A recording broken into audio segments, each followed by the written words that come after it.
캄캄한 이 삶 속에서 주님께 두 손 듭니다. 어두운 내 눈을 여시고 주님을 보게 하소서. 내 눈이 주님을 볼 때 십자가 내 삶에 있네. 모든 실패와 절망은 덮네.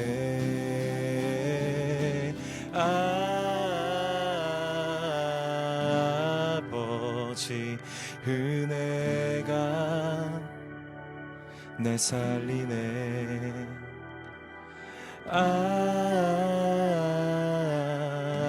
아버지 은혜를 찬양하네.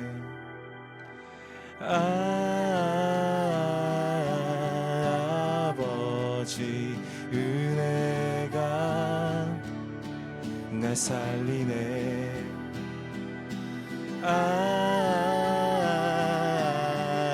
아버지 은혜로 더 가까이 두 팔 벌려 기다리시는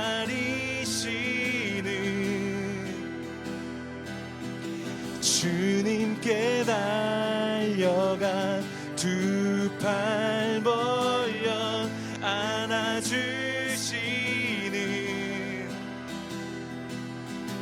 주님께 달려가 두 팔 벌려 기다리시는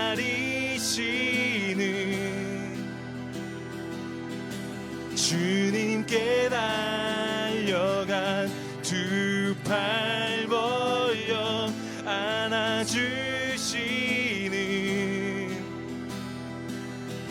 주님께 달려가 두 팔 벌려 달려오시는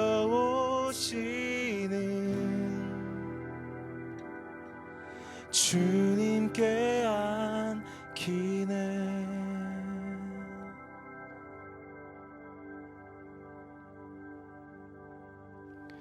우리 함께 사도신경으로 신앙 고백 드리겠습니다. 전능하사 천지를 만드신 하나님 아버지를 내가 믿사오며 그 외아들 우리 주 예수 그리스도를 믿사오니 이는 성령으로 잉태하사 동정녀 마리아에게 나시고 본디오 빌라도에게 고난을 받으사 십자가에 못 박혀 죽으시고 장사한 지 사흘 만에 죽은 자 가운데서 다시 살아나시며 하늘에 오르사 전능하신 하나님 우편에 앉아 계시다가 저리로서 산자와 죽은 자를 심판하러 오시리라. 성령을 믿사오며 거룩한 공회와 성도가 서로 교통하는 것과 죄를 사하여 주시는 것과 몸이 다시 사는 것과 영원히 사는 것을 믿사옵나이다. 아멘. 할렐루야. 오늘도 역시 좋은 아침입니다. 예수님이 우리와 함께 계세요. 여러분 잊지 마십시오. 밤사이에 잠 못 잘 그런 문제와 염려 가운데 계신 분 계십니까? 눈 뜨자마자, 아니 우리가 눈 감고 있을 때도 우리와 함께 계셨던 예수님 지금도 우리와 함께 계십니다. 저를 따라 한번 선포해 주십시오. 나는 예수님 때문에 큰 복을 받았습니다.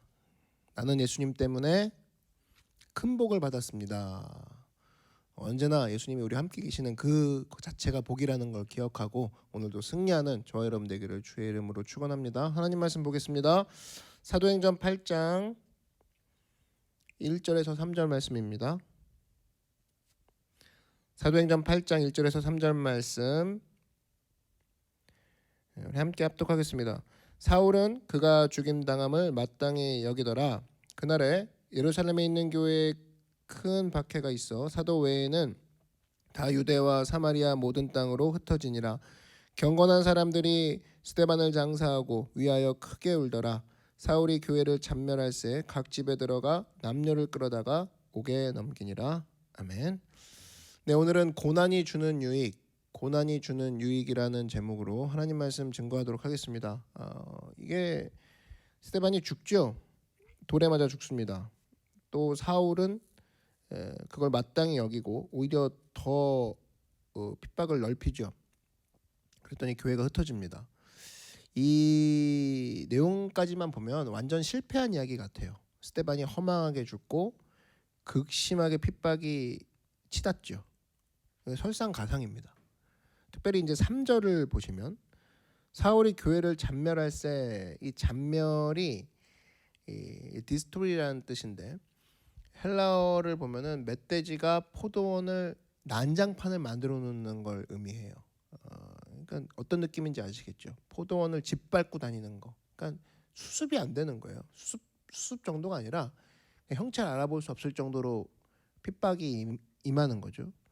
그러니까 우리가 이런 생각이 듭니다. 나의 모습하고 비슷하구나 이런 생각 드는 사람도 있을 거예요. 내 인생도 짓밟혔는데 내 인생도 포도원에 멧돼지가 들어온 것처럼 아수라장이 돼가고 있는데 이렇게 여기는 사람이 있을 수 있다라는 거예요. 근데 이러한 짓밟히는 것과 같은 이런 실패와 고난은 우리가 곰곰이 생각을 해볼 필요가 있습니다. 깊이 살펴볼 필요가 있어요. 여러분 사람들이 이 실패했다고 여기면서 동시에 성공을 떠올리는데 이 성공이라는 단어를 쓸 때를 가만히 보면은 굉장히 감각적으로 씁니다. 성공이라는 단어를 여기서 이제 감각적이라는 단어를 쓴 이유는 뭐냐? 너무 자기 자신의 느낌을 믿어요. 성공이라는 단어를 쓸 때. 그래서 자기가 느끼는 편안함, 자기가 느끼는 순탄함, 자기가 원하는 것으로 되는 거 이거를 성공적이라고 인식할 때가 있다라는 겁니다. 그래서 병이 없다든지 아니면 승진을 한다든지 자기가 선호하는 것을 누리고 자기가 뭐 아무도 간섭 안 받는 상황, 아무도 간섭 안 받는 뭐 좋은 집, 아들 딸이 주는 명예, 그지? 근데 여러분 잘 생각해 보십시오. 그게 성공이라 그러면 우리가 인생을 누구에게 부여받았습니까? 하나님께 부여받았잖아요. 그럼 인생의 목적이 뭐예요? 하나님의 뜻을 이루는 게 목적이죠. 나에게 사명 주신 게 있죠. 그 사명을 이루는 게 목적이 되는 거. 그게 우리의 사명이죠. 그렇다 그러면 내가 그 과정에서 조금 부족하면 어떻습니까? 내가 그 과정에서 실패란 걸 하면 어때요? 하나님의 주신 사명을 이루어가는 그 과정 가운데 있다 그러면, 그죠? 그럼 그게 사명자라는 거예요. 그게 성공자라는 거예요. 진정한 성공. 여러분 생각해 보십시오. 이게 다른 사람 이야기하면은 별로 느낌이 안 오는 것 같아서 목사를 예를 듭니다. 목사를 예를 들면 목사의 사명이 뭡니까? 복음 증거하는 거죠. 복음 증거하고 또 성도를 위해 기도하고 목양을 하고 또 이 상황에서 언제나 예수 그리스도의 말씀 증거를 놓지 않는 복음을 증거하는 게 목사인데 그 과정에서 조금 가난하면 어때요? 그죠? 목적이 분명해지니까 과정이 이제 이해가 되시죠? 그 목적을 향해 가고만 있다 그러면 중간에 좀 이게 건강을 잃거나 가난해졌다. 그렇다 할지라도 복음 증거는 계속하고 있다. 그러면 그거야말로 성공한 목사 아닙니까? 그거야말로 성공하고 있는 거죠. 최악의 조건에서 사명을 이루려고 나아가는 거 그거 누가 실패한 목사라고 하겠어요? 아니에요. 그 목사님 잘한다 그러지. 마찬가지로 이 반대의 경우도 있죠. 모든 여건이 다 좋은 목사가 있습니다. 건강도 좋아요. 집도 넉넉해요. 넓어요. 근데 설교는 죽쓰고 기도는 뭐 식기도 중심으로 한다. 그리고 성도 같은 경우는 성도 사랑 안 한다. 오직 자기 이익과 사욕에만 치중하고 있다. 그러면 이걸 성공한 목사라고 누가 그럽니까? 이거는 실패한 목사라고 그러죠. 똑같이 이걸 적용한다 그러면 목회자만 그렇습니까? 성도는 안 그러세요? 성도 똑같다는 겁니다. 하나님께 부르심을 받은 우리는 똑같다는 거예요. 나의 삶의 성공의 지표가 편안함이 될 수 없다라는 겁니다. 나의 삶의 성공의 지표가 내가 느끼는 안락함, 누구에도 간섭받지 않음, 하이레벨 그게 내 성공의 지표가 될 수 없다라는 거예요. 실패한 성도가 될 수도 있다라는 거죠.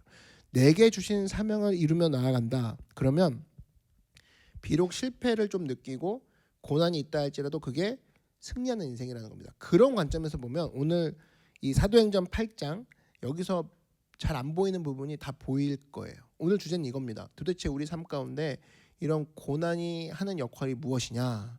이 고난이 하는 역할. 모든 수단을 다 동원해서도 안 되는 것들이 고난만이 해주는 역할이 있어요. 두 가지로 살펴보겠습니다. 첫 번째는 담대함을 준다는 것이고, 두 번째는 안주의 자리에 있는 사람을 사명의 자리로 옮기는 역할을 한다라는 거예요. 차례대로 살펴보겠습니다. 고난이 하는 일, 첫 번째 담대함을 준다는 거예요. 담대함.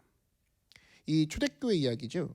초대교회 성도들은 고난을 통과한 성도들입니다. 그러니까 예수님을 믿는 거에 있어서 그냥 죽음의 위협을 느끼는, 교회 다닐래 안 다닐래 이 정도가 아니라, 선호도가 아니라 그냥 죽음과 연결되는, 그래서 이 바닥까지 체험한 성도들이 초대교회 성도들이에요.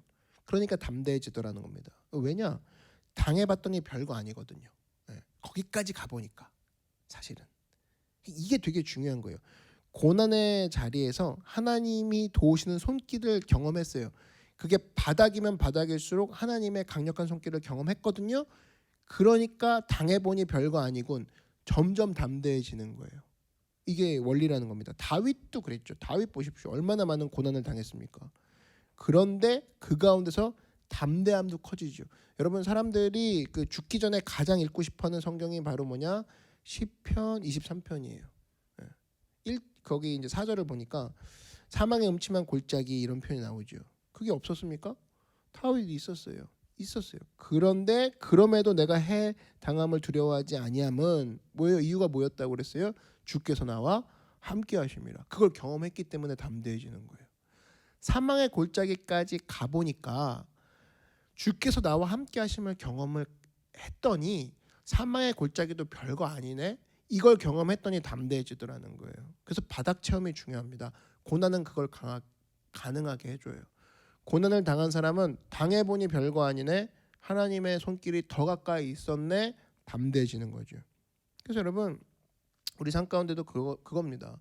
이 담대함이 중요하고, 담대하게 하는 것이 고난의 기능이고, 고난은 일종의 바닥 체험이죠. 바닥에 들어갔을 때 오히려 내가 더 담대하길 원하시는구나, 하나님이 나와 함께하는 것을 보여주길 원하시는구나, 하나님의 커리큘럼이라는 거예요. 제가 많이 듣는 질문 가운데 개척 어떻게 하냐, 아무래도 이제 개척했으니까 그런 질문을 받는 것 같아요. 근데 이제 두 종류의 사람이 있습니다. 어떤 분은 제가 개척을, 우리 교회가 이제 6주년 됐잖아요. 그때부터 지금까지 질문만 하시는 분 계세요. 그러니까 항상 멀리서 질문만 해요. 멀리서 질문만 거의 한 6년째인데, 그리고 만나서 하는 얘기는 뭐냐면 꼭 자기 아는 사람 얘기합니다. 그래서 자기 아는 사람이 개척을 했더니 이런 게 힘들대, 사기 당했대, 요즘 이단들이 뜨는데 어떻게 해야 되나, 이거 코로나 이후엔 더 힘들지 않을까, 그걸 6년째 질문만 하시는 분이 계세요. 근데 어떤 분은 그 이후에 만난 목사님이신데 몇 번 기도하고 나더니 그냥 개척을 해버렸어요. 그러더니 이분이 사실은 앞에 분보다 더 재정이 안 좋으시거든요. 근데 지금 너무 잘하고 계세요. 그러니까 실패하는 과정들 한 1년 정도 겪고 나시더니 그다음 너무 잘하세요. 그래서 여러분, 비교해 보니까 내가 알겠더라고. 이 막상, 정말 막상인데, 앞에 목사님이 들고 나온 그런 막 염려들 있죠. 이게 늘 만들어 오는 문제 안 일어나요. 막상 생각보다 거의 안 일어났다고 보시면 돼요. 비교가 되더라고. 그래서 이게 참 비교가 되는 게, 뒤에 분은 뭐냐면, 그래 넌 질문만 해라, 나는 현장에서 답을 찾아버리겠다, 이런 모습으로 나아갔거든요. 그러니까 하나님께서는 오히려 이 뒤에 후자 목사님을 더 담대한 사람으로 만들어 버리더라고. 이 굉장히 우리에게 주는 인사이트가 있다고 생각합니다. 전도도 마찬가지예요. 처음 전도가 어렵지, 이 두려워하고, 얘가 내가 전하면 어떻게 되나, 전하고 나서 나는 어떻게 이 낯이 좀 부끄러울 텐데, 그거 걱정하느라 몇 년째 전도 못하는 사람이 있는데 그냥 전도하면 되거든요. 이 설교도 마찬가지예요. 처음이 좀 두렵지 자꾸만 하면 두렵지 않아요. 그래서 이 실패와 고난을 통해서 자꾸 담대해지는 거거든요. 이게 참 중요하다는 겁니다. 그래서 여러분, 바닥을 체험하는 거, 이거 여러분 한 사람 한 사람이 담대해지게 하시려는 하나님의 모습이란, 하나님의 목표라는 걸 기억하시고 담대해지는 여러분 되기를 바랍니다. 실패 두려워하지 마십시오. 우리 서커스에서 그네 그 훈련할 때 아시죠? 그게 그네 잡는 것부터 배우지 않죠. 그네에서 그 떨어져서 그물에 계속 떨어지는 연습부터 한답니다. 그 이유가 뭐예요? 떨어져도 별거 없구나. 떨어져도 지켜주는구나. 그거를 탁 경험하고 나서 그 다음부터는 더 담대해지는 거죠. 그네를 그냥 확실하게 잡는 거죠. 담대하게. 그래서 여러분 이 실패가 두려운 이유는 뭐냐? 실패 안 해봐서 그래요. 실패를 통해서 담대해지는 그 지혜로운 하나님이라고 그러셨죠. 그래서 우리가 인생을 그네에 비유한다 그러면 그네 잡는 것부터 훈련시키실까요? 떨어뜨리는 것부터 훈련시키실까요? 그물에 떨어지는 것부터 훈련시키시겠죠. 이것을 통하여서 우리가 담대해지길 원하시는구나. 그런 하나님의 능력과 체험을 맛보는 저와 여러분 되기를 주의 이름으로 축원합니다. 다윗 보십시오. 이스라엘 왕으로 기름 부음 받았지만 곧장 왕궁으로 들어가지 않았죠. 광야로 쫓겨났다고. 바닥부터 체험을 했어요. 그랬더니 담대해졌어요. 그랬더니 그 위의 시간들을 능히 이겨내죠. 이 모세도 보십시오. 사명받고 광야로 갔습니다. 사명받고 광야로 갔더니 비로소 지도자가 되죠. 그래서 야고보서 4장 6절에 그러나 더욱 큰 은혜를 주시나니 그러므로 일렀으되 하나님이 교만한 자를 물리치시고 겸손한 자에게 은혜를 주신다. 왜? 고난을 당했더니 겸손해졌어요. 겸손한 자에게는 은혜가 임하죠. 은혜 때문에 이 사람은 더 담대해질 수 있는 거예요. 더 강력하게 일할 수 있다라는 겁니다. 고난당한 사람이 있습니까? 이것 통해 별거 아니라는 것을 깨닫게 되고 이것을 통해 더욱더 담대히 주님 앞에 쓰임받는 여러분들에게 주의 이름으로 축원합니다. 두 번째로 고난과 실패의 유익은 뭐냐? 우리를 안주의 자리에서 사명의 자리로 옮긴다라는 거예요. 오늘 8장 1절을 한번 보시면 사울은 그가 죽임당함을 마땅히 여기더라. 그날에 예루살렘에 있는 교회에 큰 박해가 있어 사도 외에는 다 유대와 사마리아 모든 땅으로 흩어지니라 이렇게 되어 있습니다. 이게 깨달아간 게 아니죠. 밀려간 거죠. 핍박받아서 흩어진 겁니다. 생각해 보십시오. 예루살렘에 있는 교회 성도들은 예루살렘을 떠날 이유가 전혀 없었어요. 목사도 뭐 베드로고 베드로 제자가 목사니까 엄청난 거죠. 그냥 뭐 이게 소스 자체가 예수님을 직접 만난 소스잖아요. 어디서 책에서 건져온 게 아니죠. 예수님 만난 이야기를 해주면 그대로 설교가 되는 거니까 엄청난 목회자, 설교자를 갖고 있었던 것이 예루살렘 교회였습니다. 떠나지 않죠. 그래서 여러분 이 사람들이 본성적으로 선교적이지가 않습니다. 특별히 이 유대인들, 민족 종교, 유대주의 우리만 택함 받았어. 그럼 절대로 흩어질 이유가 뭐가 있어요? 자기들이 똥똥 뭉쳐 있지. 거기다가 심지어 예수님이 승천한 곳이잖아요. 그럼 예루살렘을 왜 떠납니까? 여기 얼마나 좋은데. 안 떠나요. 안 떠나. 근데 하나님 어떻게 하시냐? 흩어버리시죠. 핍박을 받게 하셔서. 유대인들 같은 경우는 특별히 사마리아는 안 가죠. 왜냐하면 사마리아 같은 경우는 이 차별이 있죠. 사마리아 자체가 그 사마리아 사람도 이 유대 사람들 싫어하고 이스라엘 사람도 이 사마리아 사람들 싫어해요. 그러니까 안 간다고. 근데 핍박을 통해 거기까지 가게 만들이죠. 온 유대와 사마리아 땅 끝까지 가게 만드시죠. 이게 뭘 통해 가능해졌냐? 핍박을 통해 가능해졌다라는 겁니다. 그래서 우리나라도 마찬가지예요. 일제 시대 때 사실은 복음이 가장 충만하게 전해진 지역이 평양입니다. 평양. 동양의 예루살렘이라 그랬거든요. 그래서 장신대도 원래 평양에 있었어요. 왜? 거기에 기독교 인구가 제일 많았습니다. 그래서 목사님들 소원이 뭐였냐면은 평양 목회였어요. 평양에서 꿈을 이루고 아고골짝 빈들에도 막 말은 그렇게 했지만 사실은 기독교 인구가 제일 많은 평양에서 목회하는 거 이게 바로 꿈이었는데 이 하나님은 그들이 스스로 가기를 기다리지 아니하시고 전국을 이 공산당을 이용하시죠. 그래서 죽지 않게끔 막 도망가요. 죽지 않으려고 전국을 향해 도망가게 만듭니다. 그래서 전국에 교회를 세우게 만들죠. 그 평양 노예. 그래서 이거는 사실은 전국에 있습니다. 이 전국의 사람들이 평양에서 흩어진 거예요. 그래서 그 정도로 이 핍박이 이 고난이 하는 역할이 바로 뭐냐? 전체를 향해서 복음이 흩어지게 만드는 거죠. 그래서 우리가 사실은 스스로 가는 게 아니에요. 하나님이 가야 될 곳을 가게 만드시는 거예요. 뭘 통해서? 고난을 통해서, 핍박을 통해서. 그래서 내가 할 일이 뭐냐라고 그러면 내가 실패한 자리, 고난을 느끼는 자리에서 우리가 할 일은 하나밖에 없어요. 충성스럽게 일하는 거. 주님이 여기서 뭔가 생각이 있으시구나. 하나님이 더 일하길 원하시는구나. 오늘 본문 그랬더니 본문 보니까 이 사람들이 도망가면서 복음을 증거했습니다. 그랬더니 4절 한번 보시면 그 흩어진 사람들이 두루 다니며 복음의 말씀을 전할세 이렇게 돼 있어요. 그랬더니 하나님의 뜻이 이루어지죠. 요셉의 꿈은 사실은 대단한 겁니다. 꿈을 꾸게 하고 나서 이 형들 때문에 팔리죠. 애굽의 노예가 됩니다. 그러면 보통 사람들이 볼 때 이건 개꿈이라고 생각할 거예요. 이거 뭐냐, 노예가 되다니, 결국엔 팔아 먹히다니. 근데 이 과정에서 요셉이 스스로가 있는 자리에서 지극히 충성을 다하죠. 그랬더니 어떻게 됩니까? 왕궁 감옥에서 비서실장 만나고, 그리고 그 보디발에서 조금씩 자그마한 총리 역할을 하고, 순간순간 최선을 다하니까 바닥의 자리에서도 하나님이 쓰시더라는 거예요. 그래서 여러분, 우리가 있는 자리에서 충성하는 거, 그게 바로 뭐예요? 예배죠, 예배. 있는 자리에서 지극히 충성 다하는 거, 이거를 놓치지 말아야 된다는 겁니다. 바닥 체험할 때 우리가 붙잡아야 될 자세라는 거예요. 그래서 우리가 요한복음 14장 6절에 보니까 이거죠. 예수께서 이르시되 내가 곧 길이요 진리요 생명이니 나로 말미암지 않고는 아버지께로 올 자가 없느니라. 그죠? 이렇게 된다 그러면, 예수님밖에 없다 그러면 우리가 고난 당하면서도 붙잡아야 될 게 예수님이라는 거예요. 예수님 앞에 충성 다해야 된다는 겁니다. 그랬을 때 그 고난과 실패가 과정이 유익이 있어요. 빛이 난다라는 거죠. 그래서 여러분, 우리가 잊지 마십시오. 내가 그 실패 자리에 있습니까? 그러면 설교만 듣고 아슬아슬 뻗히지 말고 거기서 예수님을 바라보고 예수님을 붙잡는 거 되게 중요해요. 그걸 붙잡아야 된다고.